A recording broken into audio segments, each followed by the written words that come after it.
Shohei Ohtani, reigning supreme pitching and hitting. Again, pitched 3 games, started twice, finished it out. This from Codify on Twitter tonight. Shohei Ohtani hit a baseball 114 miles per hour, threw a baseball 101.6, ran to first 4.16. If that sounds completely insane, that's because it is. And it brings to mind, back with Carlos and Jake, this has never been done before in the history of baseball. It's old hat to us because we do baseball every single day, but to a national audience, a worldwide audience now, we should remind people, like back in the old days, you could, it happened a lot, have your shortstop be the manager.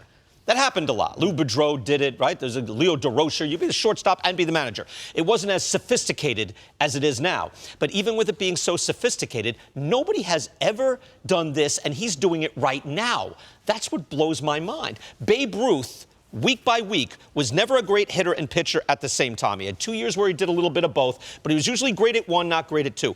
It's been 2 years now where Ohtani has been able to do both at the same time in the most difficult era in which to do it, Carlos. Indeed. I mean, and you have to understand how difficult it is. I mean, as a hitter, I know how hard it was for me to get ready to play at this level. And then I see my teammates, and you can speak to this, Jake.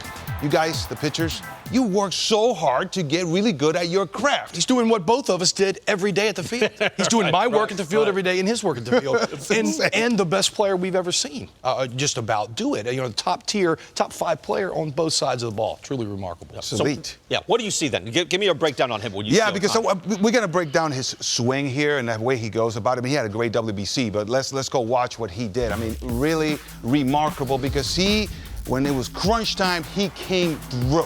All right, so he has big all smiles. He gets over there and it's all business after that. See how smooth his swing is. This is March 9th. That's a 8-1 win, and he was right in the middle of it, just driving the ball the other way, pulling the ball when he had to, just kind of spraying it all over the field. This is March 10th, 13-4 win. Again, he's in the middle of business. This ball right here, by the way, it was an absolute blast. People are like, oh, he's playing over there. Those are small ball fields.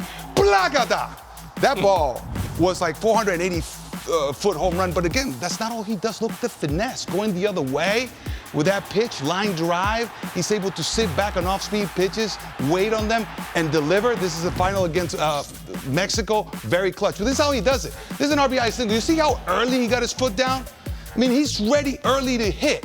Watch this. Starts nice and balanced. Now he's going to go ahead and put that foot down, even before the pitcher throws the ball. But you're like, oh, that's just breaking down his swing. No, he's still got a little bit of movement. Look at that. He doesn't lose his rhythm, ever, right? It's like a cobra getting ready to strike. This is what happens, right? You mess with the cobra, pow, he gets you. Get into that ready position early enough. Here it is again. This is the home run, BK, right? Watch this.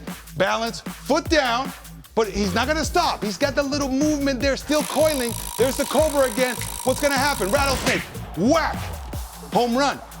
Getting to that power position early enough without losing momentum and rhythm, it's a thing of beauty. And then he unleashes all that athletic ability that he has onto the baseball. So flexible, so fast, so quick. You see the two-hand finish. It's a thing of beauty. It's truly remarkable how him getting that foot down and still holding the power that he holds. It's unbelievable. What he does, I wouldn't want to face him. As a pitcher, I can promise you, I look for hitters' weaknesses. You don't want to face Shohei Ohtani. And I promise you what you don't want to do. You don't want to get in the batter's box against him because he was just as outstanding on this side of the ball. WBC brings out the best in these athletes. You're going to see it here. We'll go to the tape, and you'll see him. He's just the same dominant self. He went across the pond, and I believe that travel, I've done it before, and you're not your exact perfect self. And in these 2 starts, he wasn't as sharp as he can be. You see there a little bit back up slider, but still getting it done. And he always, you see the next pitch, Carlos, he makes the adjustment. Perfect breaking ball there. That's against John. Yeah, he just, and you see, when a lefty gets in there, he just backdoors it. Then he faced Italy here in a lot of left-handed. He went fastball, split, really, this game, but both of them, watch this, 102 to 10 miles an hour, 92 miles an hour. That was my fastball, Carlos. I pitched at the major league level with that being my fastball, and you see it, here's a split. I want to show you what can happen, though, when a runner gets on first, and even the best in the league, BK, can rush and fly open. This is 4 pitches in a row, runner at first base, right? If he makes those pitches to Mike Trout, he's in trouble. But watch, he always figures it out, and I show you right there. And watch what he did here. Runner at first base, Look, these were the biggest pitches Shohei threw all tournament long. Mookie Betts in there.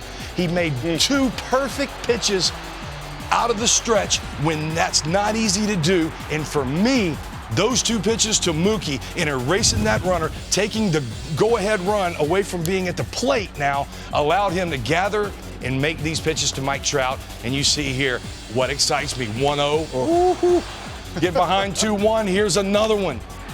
And then you get down and you see right here, he's just overthrowing and missing location. But Mike Trout did not believe this was coming, and then it was executed at this kind of level. It's unhittable, even when you're the best in the league. So Shohei, to me, was incredible, just as he's always been. But watching BK, the wherewithal to be in big moments and make some tough pitches. And we all don't have perfect mechanics, not even the best in the league. But to be cerebral enough and in those big moments to think about mechanically making the adjustment. And he had to do it. He walked McNeil. And here comes the winning run at the plate in Mookie Betts. And he gathered himself, made perfect pitches.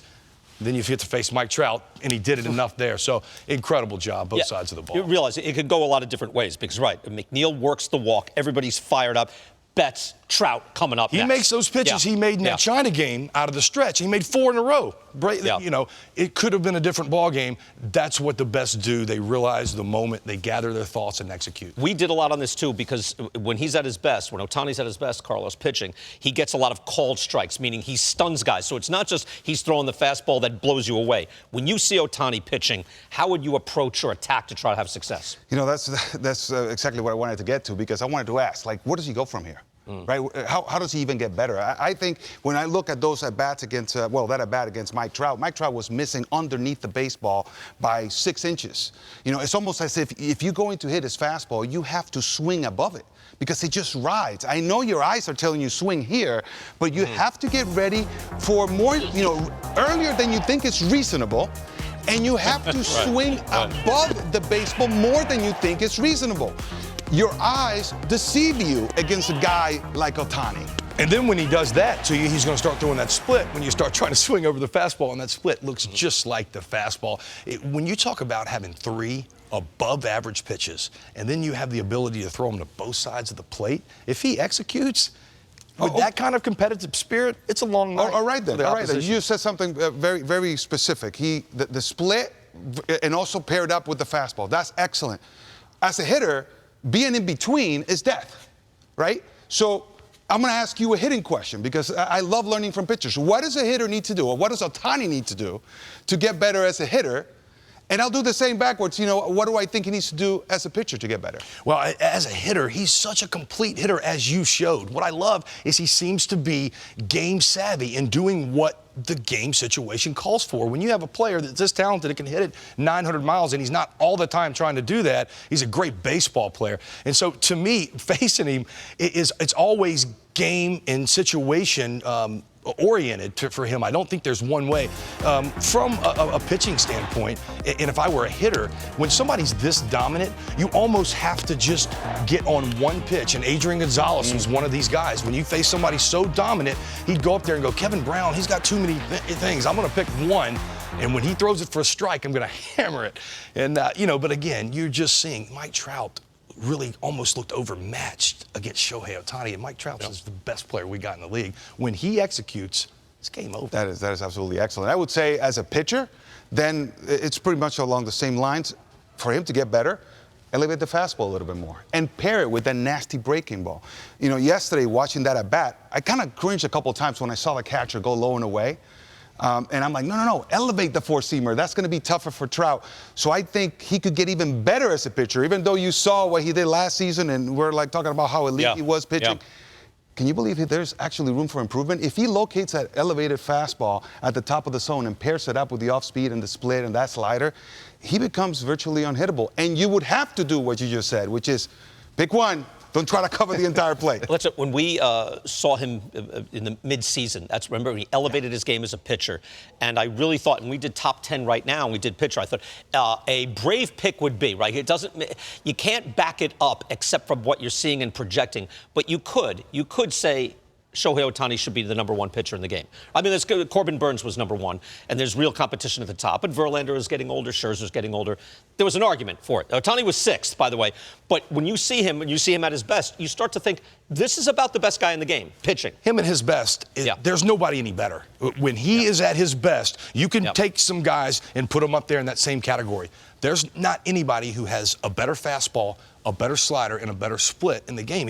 Those pitches are as good as anybody's across the board. And again, his command and game awareness, he's mature way beyond his years. Yeah, that's we're doing a lot on this because it's a lot to digest. It deserves a lot. It deserves it. Never Remarkable. happened. Ruth and Gehrig going to Japan and playing goes back to that. We've never seen anything like it goes this. back to your point of you're talking about how close the Japan League and we're seeing come together. This is the best player we've ever seen from there. By the way, the future here, this is Rhett Bollinger putting this out. Shohei Ohtani's next start will come Friday in a minor league game to try to get him back in a controlled environment. Mike Trout, though, will go to Anaheim, won't play in any more Cactus League games, but will play in the Freeway Series against the Dodgers. So Trout kind of ratcheted back. Again, you got to control your adrenaline, right?